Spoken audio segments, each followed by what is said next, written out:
At first, the characterization of Yidhra seems simple.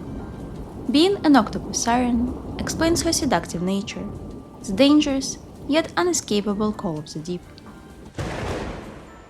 But playing through the version content might leave you questioning. She exists as a mere plot device, stripped of most of her agency. She is shown as reclusive and quite naive in her judgments. At the same time, she is told to be a writer and a guide, drawn to danger thanks to her mysterious powers. All these qualities together make little sense, and the character ends up feeling disjointed. But what if I told you that there is a figure whose life story and works of fiction tie everything about Yidhra together in a peculiar manner, by making her both a reference to the creation and the creator himself? This figure doesn't need a long introduction. It's Howard Lovecraft.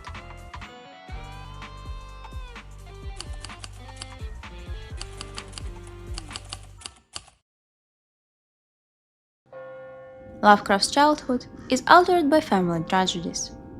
Early death of his father led to his grandpa becoming the sole paternal figure for the future author. Deathly occurrences that kept haunting the family brought a gloom from which they never fully recovered. At the age of 5, he started having nightmares, which will soon find home on the pages of his horror stories. The parallels to Yidhra's life aren't hard to pinpoint. After losing her parents at a young age, she was raised by Grandpa Gu alone. The memory of the fated day in Darkwater Research Center kept haunting young Yidhra.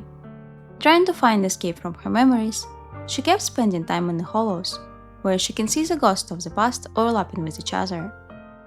But ultimately, that resulted in her neglecting living in the present.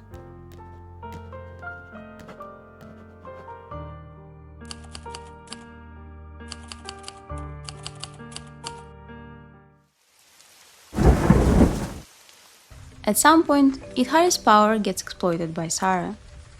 She manipulates Yidhra into building and sustaining the town of dreams.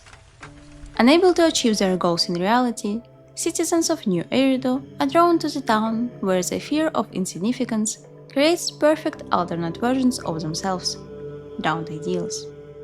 For them, Yidhra is an extremely important figure, akin to a worshipped god.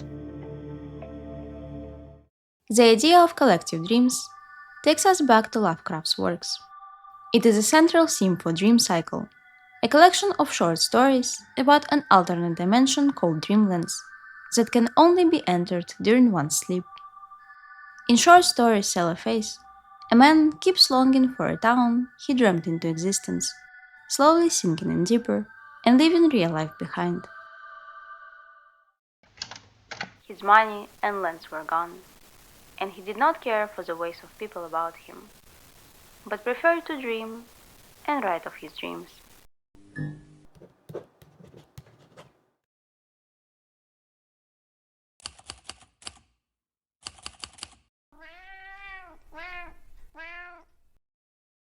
The Dreamlands are separated into regions named after cardinal directions. The town of Cellophase lies to the east. To the south is a maritime area of fantastic realms, alluring but dangerous.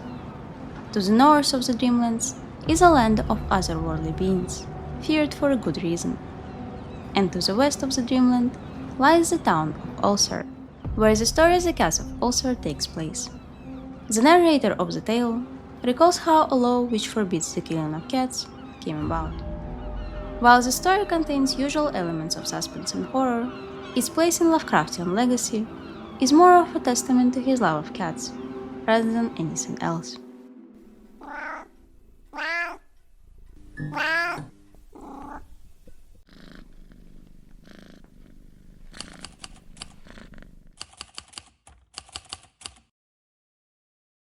Maybe in these calm and cryptic creatures, Lovecraft saw better companions than humans could be. Gloom childhood resulted in him having some sort of mental ailment. And with lacking psychological research at the time, we don't know exactly what he might have had.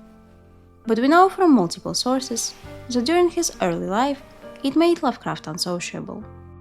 To quote one of his letters regarding the time period, I could hardly bear to see or speak to anyone, and like to shut out the world by pulling down dark shades. The Outsider is often speculated to be autobiographical. But even if its depiction of isolation is tuned to an excessive degree, it still takes one deeply melancholic person to write about it like that. Beings must have cared for my needs, yet I cannot recall any person except myself or anything alive. The inability to remember any other human being, despite a different reasoning, echoes Yidhra's inability to distinguish faces. Her special powers and insistence on escaping real life led to the similar sense of loneliness that she experienced in her teenage years.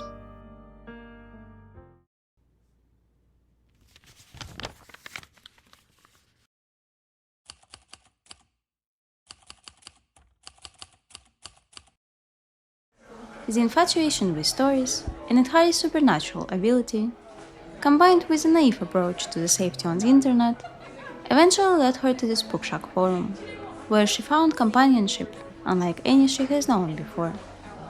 Proxy's unmoving will to help Yidhra take a strong look into her past and answer all lingering questions allowed her to move forward with her life story. Lovecraft's struggle with socialization also lessened in his late 20s. At this point, he meets another author, who becomes his best friend for life, writes and publishes consistently, and even marries.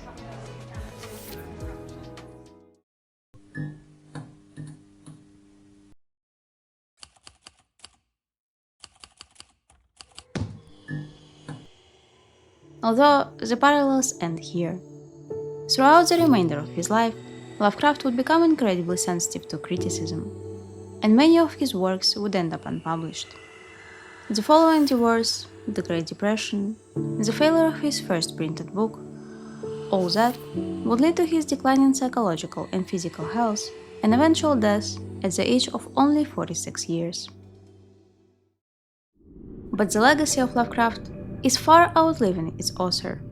Despite deserved criticism surrounding some of his outdated views, Lovecraft is remembered and cherished for inspiring many horror and sci-fi works up to this day. His most known creation is Cthulhu, a space being with an octopus-like head, human body, and wings. It's an amoral transcendent being, a source of constant hidden anxiety for the mankind. While Yidhra's appearance is relatively far from Cthulhu's image, her late-night calls with spooky tales cannot be less subtle. You're quite literally listening to the call of Cthulhu.